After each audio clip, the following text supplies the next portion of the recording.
দাজ্জালের বাচ্চা দাজ্জাল, খবিশের বাচ্চা খবিশ, তোরা ইহুদি।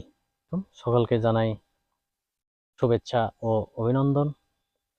আজকে যে টপিকটি নিয়ে কথা বলবো সেটি হচ্ছে, ইদানিং দেখা যাচ্ছে আমাদের সমাজে কিছু মুসল্লি আছে, মানে জামাতপন্থী লোক। এরা আমাদের যে মাজারগুলো আছে, মাজার শরীফ, তারা সব জায়গাতে অনেক জায়গায় ভেঙে চুরে দিচ্ছে। আমাদের মাজারগুলো সব ভেঙে দিচ্ছে।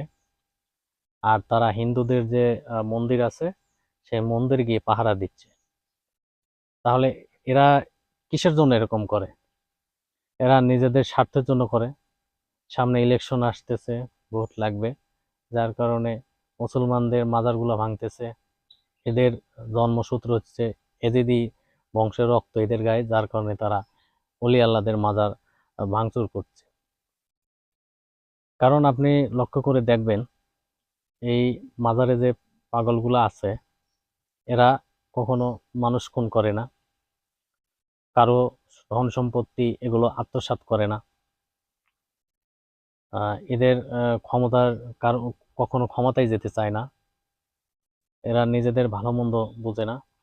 তারা সব সময় বলে আল্লাহ খাওয়াইলে আমি খাই, না খাওয়াইলে না খাই। তারা এই একটি পলিসিতেই চলে। তো আপনি দেখবেন পাগলের বিরুদ্ধে কখনো মামলা হয় না, পাগলের কখনো বিচার হয় না। পাগলের কোনো ধারা নেই, কিন্তু আপনার ধারা আছে। আমাদের পূর্বপুরুষ, 2 পুরুষ 3 পুরুষ, আপনি অতীতে যান, অতীতে গিয়ে দেখেন আপনাদের বাপ দাদার যেগুলো ছিল তাদের নামের আগে শ্রী লেখা আছে, শ্রী। এই পুরো বাংলাদেশটা হিন্দু ছিল। তারা সেই কাতার থেকে, ওমান থেকে, বিভিন্ন দেশ থেকে এসে আমাদের এই দেশে তারা ইসলাম ধর্ম প্রচার করেছেন, মানুষকে মুসলমান বানিয়েছেন। তারাই ছিল প্রকৃত অলি আল্লাহ, প্রকৃত মাওলানা।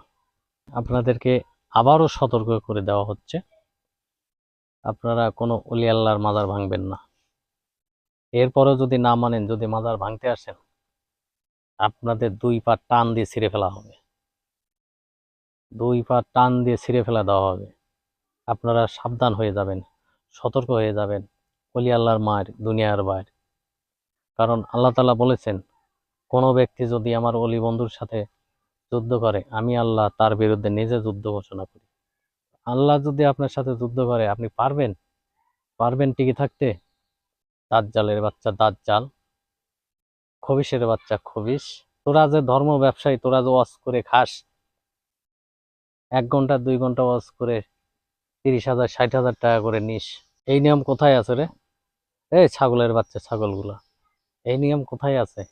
বহির্বিশ্বে তাকা, সৌদি আরবে যা, বিভিন্ন দেশে মুসলিম কান্ট্রিতে যা, কোথায় ওয়াজ করে বেড়ায় তোদের মতো? তোরা জালসা করে করে 60,000 30,000 টাকা, হেলিকপ্টার করে করে 1 লাখ 1.5 লাখ টাকা করে নিস। এই বেজম্মার বাচ্চা বেজম্মারাই, কোরআনে কোথায় লেখা আছে রে ওয়াজ করে খাওয়ার কথা? আমিও সারাদিন কাজ করি, কাজ শেষে আমি মসজিদে গিয়ে নামাজ পড়ি, ইবাদত করি। তুইও সারাদিন কাজ করবি, কাজ করে কাজ শেষে তুইও মসজিদে গিয়ে ইবাদত বন্দেগী করবি। তুই মসজিদে কেন বেতন নিবি? তোর ইসলামে আছে? তুই তো এগুলো ধর্ম ব্যবসায়ী, তুই তো ব্যবসার জন্য এগুলা করিস। কাজেই ভালো হয়ে যা তোরা। অলি আল্লাহর দুর্নাম করবি, অলি আল্লাহর বদনাম গাইবি, তোদেরকে কিন্তু ধুয়ে মুছে ছেড়ে দেবো।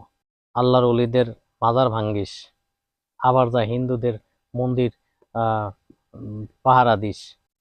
কোনটা চায় গালের পুরে ঠাস করে মেরে দিই, হারামির বাচ্চারা।